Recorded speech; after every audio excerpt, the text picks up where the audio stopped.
Hello friends, वर्तमान में मैं सीनियर असिस्टेंट लोको पायलट हूँ इंडियन रेलवे में। और जो आज की वीडियो में मैं डिस्कस करने वाली हूँ, बेसिकली कट ऑफ से रिलेटेड डिस्कस करने वाली हूँ। आप लोग मतलब इतने सारे कमेंट किए हो कि दी कट ऑफ बताओ कितनी मतलब जाने की चांसेस है। तो अगर आप बात कट ऑफ की करोगे तो कोई तो 100% वही नहीं बता सकता कि एग्जैक्ट यही नंबर जाएगा। लेकिन जैसे मतलब पिछले एग्जाम्स का एनालिसिस अगर करते हो या इस एग्जाम्स का करते हो, क्वेश्चन पेपर का करते हो, 1/3 नेगेटिव है। अगर आप सीट का एनालिसिस करते हो और सीबीटी 2 में इतने टाइम्स लिए जाएंगे जितने मतलब की सीट है, उससे अगर सारी चीज़ों का एनालिसिस करते हो और अगर आप बार बार एग्जाम्स खुद देते हो तो एक अप्रोक्सीमेशन कि हाँ यहाँ तक कट ऑफ जा सकती है, इतने में सिलेक्शन बच्चों का हो जाएगा। तो उसी के आधारित मतलब उसी अनुमान पे जो मेरा अब तक का कट ऑफ का, खुद के लिए भी मैं एग्जाम्स देती हूँ तो लगता है ना हाँ मेरा सिलेक्शन हो जाएगा, इतना कट ऑफ जाएगा, उसी पे आधारित ये मैं कट ऑफ बता रही हूँ। तो जो भी कट ऑफ बताऊंगी मुझे लगता है इसमें सिलेक्शन आप लोगों की हो जाएगी, जो भी जितना मैं मतलब अपने अकॉर्डिंग जितना मैं सोची हूँ, क्वेश्चंस पेपर देखने के बाद, लेवल देखने के बाद हो सकता है मैं जितना कट ऑफ बताऊं उससे 1-2 नंबर कम में भी सिलेक्शन हो जाए। वो डिपेंड करता है आप किस जॉन से भरे हो, कि किस बोर्ड से भरे हो। और वो बोर्ड हो सकता है जैसे कि आप रांची बोर्ड से, जैसे मैं डाली थी, अगर आप रांची बोर्ड से डालते हो तो क्या है कि वो झारखंड में मतलब रांची बोर्ड का जो भी है वो झारखंड को कवर करता है, बंगाल को कवर करता है, उसमें जो भी जोन आते हैं तो बेसिकली वो झारखंड को कवर कर रहा है।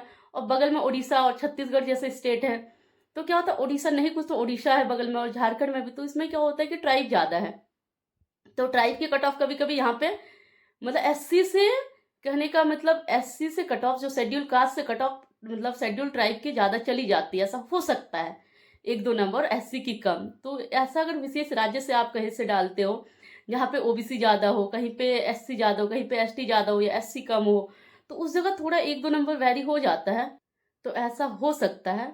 तो अभी मैं असिस्टेंट लोको पायलट मतलब एएलपी सीबीटी 1 का जो मेरे अकॉर्डिंग लगता है वो मैं आप लोगों को कट ऑफ मतलब बताती हूँ, बताने का ट्राई करती हूँ कि इसमें आपका सिलेक्शन हो जाएगा।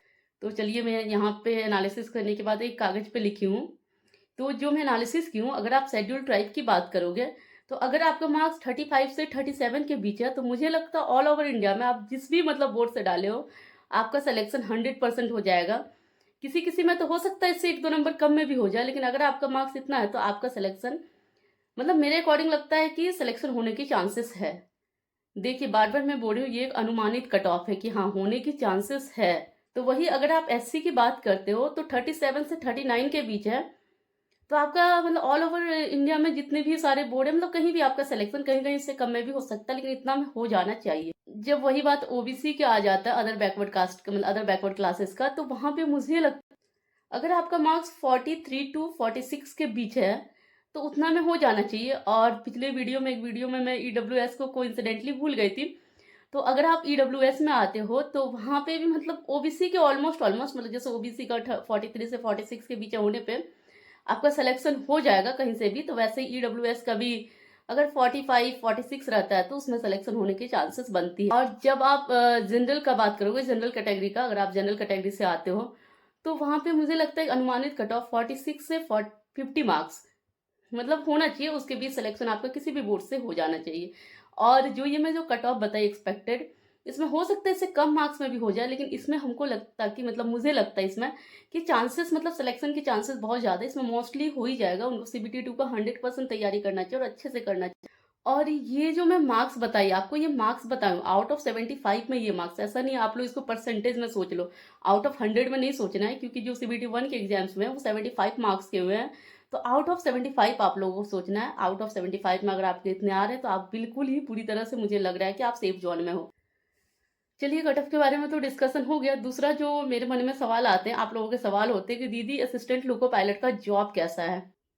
बहुत ही बेकार है, बहुत ही अच्छा है, खराब है, क्या है, नहीं है, करना चाहिए, नहीं करना चाहिए। उसमें कई सारे कमेंट आते हैं कि असिस्टेंट लोको पायलट का जॉब बिल्कुल ही बेकार है, नहीं करना चाहिए, ड्यूटी का शेड्यूल नहीं है, ऐसा है वैसा है। तो फर्स्टली मैं उन लोगों से, आप लोगों से पूछना चाहती हूँ, आपके पास सोच लीजिए कोई जॉब नहीं है, आप बिना जॉब का रहोगे या कोई पहले जॉब ढूंढोगे? जॉब ढूंढोगे। कोई भी जॉब होना बहुत जरूरी है। क्या वो शेड्यूल अनटाइमली है? मान लेते शेड्यूल अनटाइमली है, बेकार है, लेकिन अगर आप बेरोजगार हो, बेरोजगारों के घर में दिन भर सोते हो, खाते हो, पीते हो, अगल बगल का ताना सहते हो और इतना ज़्यादा टेंशन लेते हो कि आप डिप्रेस हो जाते हो क्योंकि हमारे पास जॉब नहीं है। तो उससे तो अच्छा है ना कि आप अनटाइमली ड्यूटी तो मतलब ठीक है अनटाइमली जा रहे हो, उसके बाद जो आप ड्यूटी से आ रहे हो उस वक़्त तो सुकून का नींद से सोओगे ना, क्योंकि आपके पास रोज़गार है, आपके पास सैलरी है, आपके पास सब कुछ, मतलब एक नॉर्मल लाइफ़ जीने के लिए आपके पास पैसे हैं। नहीं तो आजकल कोई फ्री में नहीं देता है, ये आप लोग भी जानते हो। किसी से आप 1000 कर्ज़ माँग के अपने दोस्तों से देखो, जो असिस्टेंट लोको पायलट का ही जॉब करते, वो ज़रूर उस जॉब का बुराई करते होंगे क्योंकि वो खुद उसने कर रखी है वो जॉब। उसी जॉब से वो फोर व्हीलर पे घूम रहे हैं, उसी जॉब से उसके पास बाइक है, उसी जॉब से उसके पास अच्छी घर है, यहाँ तक कि अच्छी सुंदर बीवी भी है।